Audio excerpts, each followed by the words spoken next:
નમસ્કાર મિત્રો, આજે આપણે વાત કરીશું અક્રૂરજી દ્વારા મથુરા બોલાવ્યા તેની સંપૂર્ણ કથા।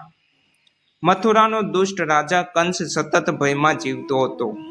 તેણે ભવિષ્યવાણી મળી હતી કે દેવકીનો 8મો પુત્ર તેનો વિનાશ કરશે। જ્યારે તેને ખબર પડી કે કૃષ્ણ ગોકુળમાં જીવિત છે, ત્યારે તેણે યોજના બનાવી। તેણે પોતાના વિશ્વાસુ અને ભક્ત અક્રૂરજીને ગોકુળ મોકલ્યા, બહાને કે કૃષ્ણ અને બલરામને મથુરામાં ધનુષ યજ્ઞ જોવા બોલાવો। અક્રૂરજી હૃદયથી કૃષ્ણ ભક્ત હતા।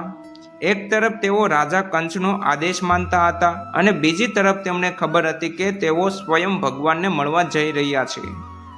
ગોકુળ પહોંચતા જ અક્રૂરજી કૃષ્ણ અને બલરામના દર્શનથી અભિભૂત થઈ ગયા। તેમને નમન કર્યું અને મથુરા જવાનો સંદેશ આપ્યો। આ સમાચાર સાંભળીને ગોપીઓ અને ગોકુળવાસીઓ દુઃખી થઈ ગયા। તેમને લાગ્યું કે હવે કૃષ્ણ એમને છોડીને જશે। બીજે દિવસે કૃષ્ણ અને બલરામ રથમાં બેઠા। ગોપીઓ રથ પાછળ દોડી આંખોમાં આંસુ માર્ગમાં યમુના કિનારે અક્રૂરજી સ્નાન કરવા ઉતર્યા।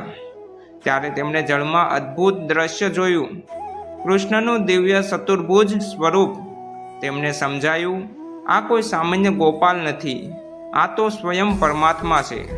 કથાનો સંદેશ: ભગવાનની લીલા અદ્ભુત અને રહસ્યમય છે।